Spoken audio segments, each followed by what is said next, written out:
చదవడం, ఏం చేయాలి అనేటువంటి మాన్యువల్ చదవడం, ఇందులో దాదాపుగా 6 నిమిషాలు వృధా అయిపోయింది. చాలా కీలకమైనటువంటి సమయం. ఏటీసీతో సంబంధాలు తెగిపోయినందువల్ల కూడా ప్రమాదం కూడా దారితీసింది అనేటువంటి మాట చాలా స్పష్టంగా డీజీసీ ఇప్పుడే మనకు అందినటువంటి నివేదికలో చెప్పింది. మీ స్పందన ఏమిటి? మీరు ఎలా రియాక్ట్ అవుతారు? అంటే యాక్సిడెంట్ ఎప్పుడైనా అంటే మనం కింద గ్రౌండ్ మీద పోయేటప్పుడు కూడా ఏదైనా అనుకోని ఏదైనా వస్తే యాక్సిడెంట్ అనేది అట్లే అవుతుంది. అంటే ఆయన ఇంత పెద్ద సీనియర్ పైలట్ అయినా ఆ రోజు వాతావరణం ప్రతికూలంగా అంటే అనుకూలంగా లేకుండా అంతా కూడా విపరీతమైన వర్షము, విపరీతంగా ఉండే పరిస్థితులలో డిసిషన్ తీసుకోవడంలో వైఫల్యం స్పష్టంగా కనబడుతుంది. సాంకేతిక లోపం కూడా ఉంది అనేటటువంటి మాట. సాంకేతిక లోపం అది ఏ స్థాయిలో ఉంది, ఎక్కడ ఉంది, దాని కిందికి పోవాలి. సాంకేతిక లోపం అది ఇండియన్ సాంకేతిక లోపమా లేకపోతే ఇంకేం లోపం ఉందనేది, ఒకవేళ సాంకేతిక లోపం అనే వర్డ్ ను ఇంకా చాలా సీరియస్ గా ఎనలైజ్ చేయాల్సిన అవసరం ఉంది. అప్పుడు దాని తర్వాత అంటే ఒకటి మాత్రం స్పష్టం, అరవింద్ కుమార్ గౌడ్ గారు, ఒకటి మాత్రం స్పష్టంగా కనబడుతుందంటే ఇందులో ఏదో కుట్ర దాగి ఉందనో లేకపోతే ఎవరో చేయించారనో అటువంటిది మాత్రం ఎక్కడ ఆ రకమైనటువంటి ప్రస్తావన లేదు. అది పూర్తిగా దాన్ని రూల్ అవుట్ చేసేశారు. అంటే ఒక రాష్ట్ర ముఖ్యమంత్రి పోయే ఫ్లైట్ కు సాంకేతిక లోపం అంటే అది వైఫల్యం అండి. ఇప్పుడు ఏదో మనం ఒక రకంగా మనం చెప్పాల్సిన అవసరం లేదు. కాకపోతే ఏంటంటే ఈ రాష్ట్రానికి అతి ముఖ్యమైనటువంటి వ్యక్తి అతను వెళ్లేటటువంటి హెలికాప్టర్ సాంకేతిక లోపం అనేది చెక్ చేసుకోకుండా అతను తీసుకుపోవడం అనేది ప్రభుత్వ వైఫల్యం స్పష్టంగా కనిపిస్తా ఉంది. ఆ రెక్లెస్నెస్ అనేది అప్పుడు అన్ని విషయాలు మనం చూసుకున్నట్టయితే ఆ ప్రభుత్వంలో చాలా రెక్లెస్నెస్, ప్రభుత్వ యంత్రాంగం మీద కొంత ఫేవర్ ఉన్న వాళ్ళకు కొంచెం రిలాక్సేషన్స్ ఇవ్వటం, ఇవన్నీ వల్ల కూడా ఆఖరికి వస్తే ఆ రెక్లెస్నెస్ ముఖ్యమంత్రి గారిని ఈ విధంగా సాంకేతిక లోపంలో కూడా ఆయన యొక్క ప్రాణాలని తీసేటువంటి పరిస్థితి ఆ యొక్క ప్రభుత్వ వైఫల్యం అని స్పష్టంగా కనిపిస్తుంది. మేము చెప్పినా చెప్పకుండా ప్రజలు ఈ రోజు గమనిస్తాం. అది తప్పనిసరిగా ఆ రోజు ఉన్నటువంటి వాతావరణమే దీనికి కారణం అండి. మబ్బుల్లో చిక్కుకుపోయారనేది కూడా డీజీసీ రిపోర్ట్ లో చెప్తున్నారు. మబ్బుల్లో చిక్కుపోయిన తర్వాత పాపం పైలట్లు గందరగోళం, ఎక్కడ కూడా తెలియదు అసలు. ఇప్పుడు వాళ్ళకు హైదరాబాద్ సెంటర్ నుండి వాళ్ళకి నెక్స్ట్ మద్రాస్ నుండి, చెన్నై నుండి వచ్చేటువంటి సంకేతాలు అవి రాలేదు. అవి ఆ సంకేతాలు రాకపోవడము, వీళ్ళు ఏ మీటర్ నొక్కారో, మబ్బుల్లో చిక్కుకుపోయారు. డెఫినెట్ గా వాళ్ళ విజన్ ఇవన్నీ కూడా పోయినాయి. డెఫినెట్ గా ఈ యాక్సిడెంట్ కి వాతావరణమే కారణం అండి, అంతకంటే వేరే కారణం ఉండకపోవచ్చు. సాంకేతిక లోపం అంటే బహుశా మనకు టోటల్ గా ఆ రిపోర్ట్ లో మరి వారు అది ఎక్కడ పొందుపరిచారో, ఏ కారణం వల్ల ఆ సాంకేతిక లోపం చెప్పారో, బహుశా సాంకేతిక లోపము ఇదే మీటర్ నొక్కడం వల్ల వాళ్ళకు అర్థం కాకపోవచ్చు. లేదా 6 నిమిషాలు వాళ్ళు ఆ టైంలో గాల్లో తర్వాత మబ్బుల్లో చిక్కుకొని విజన్ మొత్తం కోల్పోయి అసలు కారు చీకటి అనేటువంటి ఆ పదాలు మనకు బహుశా ఆ రోజు అక్కడ మొత్తం కమ్ముకపోయి మొత్తం బ్లాక్ అయిపోయారు. అంటే ఆ 6 నిమిషాలు చాలా కీలకమైనటువంటి సమయం. ఆ సమయంలో కనుక ఏమాత్రం కాస్త సరి చేసుకోగలిగినా, లేదంటే అక్కడ చెన్నై ఏటీసీతో గానీ హైదరాబాద్ ఏటీసీతో గానీ ఎంతో అంత సంబంధాలు ఏర్పరచుకోగలిగినా కూడా ప్రమాదం తక్కువ ఉంటుంది. తర్వాత ఇంకొకటి, ఇప్పుడు చిన్నపాటి సాంకేతిక లోపం ఉన్నప్పటికీ కూడా వాతావరణం అనుకూలంగా ఉన్నట్టయితే డెఫినెట్ గా వారి కిందికి ఎక్కడో దగ్గర ల్యాండ్ అవుతారు, ఆ లోపాన్ని వారు సవరించుకుంటారు. కానీ ఒక్కటి నాకు అర్థం కాదు ఏమిటంటే, వారు చాలా ఇందాక వెంకటరమారెడ్డి గారు అన్నట్టుగా చాలా సీనియర్ పైలట్, చాలా అనుభవజ్ఞుడైనటువంటి పైలట్, మాన్యువల్ అప్పటికప్పుడు చూసుకుంటారండి.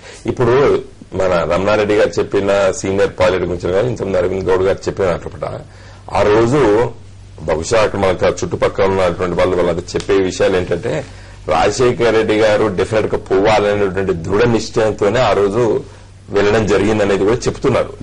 ఆయన పాపం అక్కడ ఎవరో మ్యారేజ్ అటెండ్ కావడానికి, తర్వాత ఆ రోజు రచ్చబండ కార్యక్రమాన్ని దాన్ని కొనసాగించాలని అప్పుడే గవర్నమెంట్ కు వచ్చిన తర్వాత ఆ ఉత్సాహమైన వాతావరణం, తర్వాత రాజశేఖర రెడ్డి గారు కూడా డెఫినెట్ గా ఓ విధమైనటువంటి ఓవర్ కాన్ఫిడెన్స్ అనొచ్చు. పాపం చనిపోయిన వారి వ్యక్తి మీద మనం ఏం మాట్లాడకూడదు, బట్ డెఫినెట్ గా వారికి ఉన్నటువంటి కాన్ఫిడెన్స్ లెవెల్స్ కూడా పెరిగినాయి ఆ రోజులలో.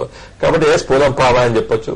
దురదృష్టవశాత్తు సృష్టికి మన ఎవరం కూడా ఎదురు అతిథులం కాదు. కాబట్టి ఆ మబ్బుల్లో చిక్కుకుపోయాడు. దురదృష్టవశాత్తు ఆ యాక్సిడెంట్ జరిగింది, మరణించారు. డెఫినెట్ గా ఈ దేశంకి తర్వాత ఈ రాష్ట్రానికి కూడా ముఖ్యంగా కాంగ్రెస్ పార్టీకి తన సేవలు ఉన్నాయి. కాబట్టి వారి మరణం డెఫినెట్ గా అందరు కూడా బాధాకరం. రవి గారు, మీకేమనిపిస్తుంది? నివేదిక చాలా చాలా స్కెలిటన్ గా తెలిసింది మనకి, ఇంకా లోతుగా మీరు అధ్యయనం చేస్తారు. తర్వాత అయితే ఒకటి ఏంటంటే చాలా అనుభవజ్ఞులైనటువంటి పైలట్లు 6 నిమిషాలు ఒక చాలా కీలకమైన సమయాన్ని వృధా చేయడం. మాన్యువల్ తిరిగేసారని ఎలా చెప్పగలిగిందంటే బ్లాక్ బ్లాక్ బాక్స్ లో వాయిస్ రికార్డర్ లో ఉన్నటువంటి వాళ్ళు పేజీలు తిప్పుడు ఆ పేజీలో ఉందా, ఈ పేజీలో ఉందా, ఇది ఉందా, అది ఉందా, అది చూడు అని మాట్లాడుకుంటే అంతా రికార్డ్ అయింది. దాన్ని బట్టి చెప్పుంటారు.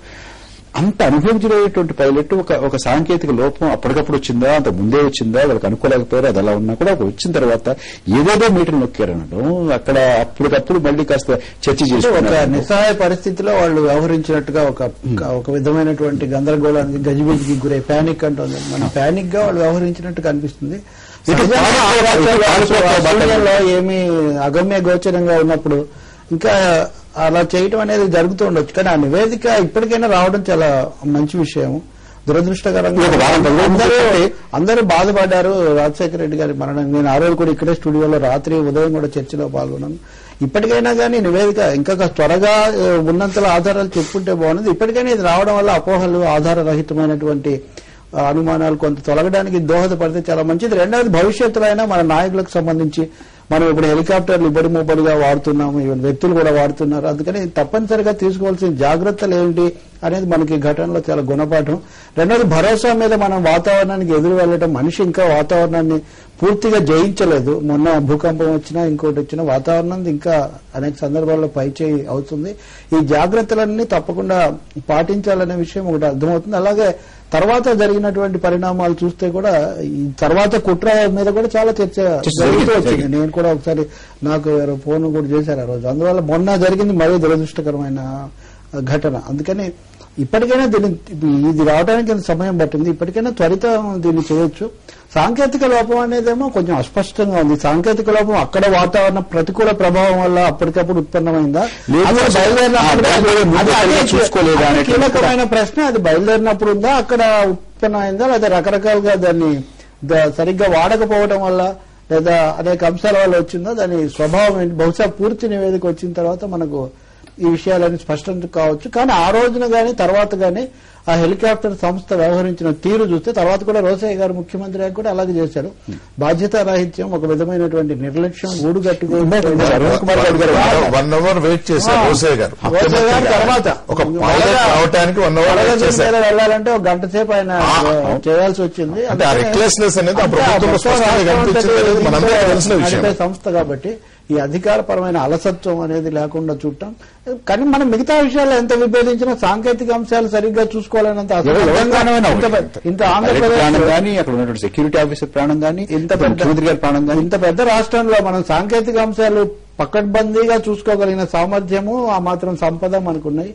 కాబట్టి దీన్ని ఒక గుణపాఠంగా కూడా మనం ఆయనకు నివాళి అర్పించడం ఎంత ముఖ్యమో, భవిష్యత్తులో ఇలాంటివి పునరావృతం కాకుండా ప్రత్యేక జాగ్రత్తలు తీసుకోవాలని మనం అర్థం చేస్తాం. అరవింద్ కుమార్ గౌడ్ గారు, ప్రభుత్వంలో ఒక రకమైనటువంటి అలసత్వం, ఒక నిర్లక్ష్యం, ఎవరిని పడితే వారిని దేనికి ఏంటంటే ఆశ్రయించినటువంటి వాళ్ళకో లేకపోతే ఇష్టమైనటువంటి వాళ్ళకో ఎక్కడ పడితే అక్కడ వాళ్ళు నియామకాలు చేయడం, అదొక మూల కారణంగా ఈ మొత్తం దీనికి ఈ విషాదానికి ఒక మూల కారణంగా స్పెషల్ గా సెక్యూరిటీ ఆఫీసర్ ను కూడా రాజశేఖర రెడ్డి గారు స్పెషల్ గా పెట్టినటువంటి వ్యక్తి అతను వెంకటరమణారెడ్డి గారు.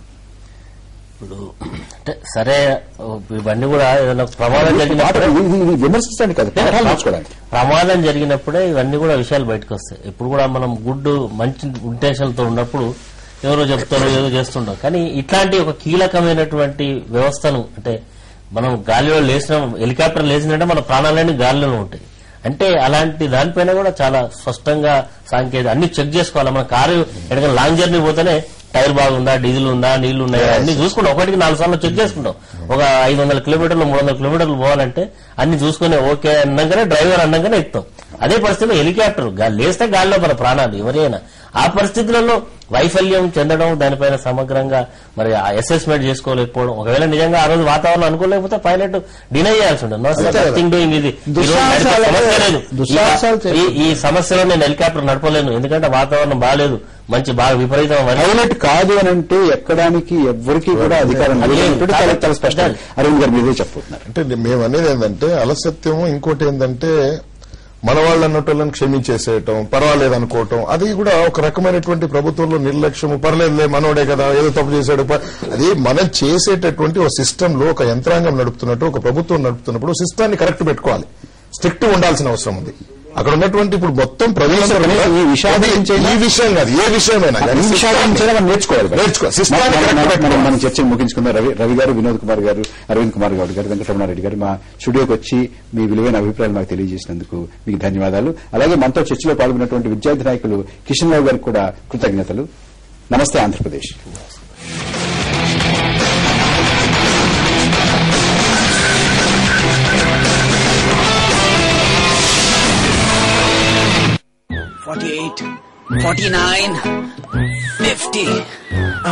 ఎంతలో బాడీ ఎలా అవుతుంది? ఎందుకంటే స్ట్రాంగ్ బాడీని ఎక్కడైనా చూసారేంటి?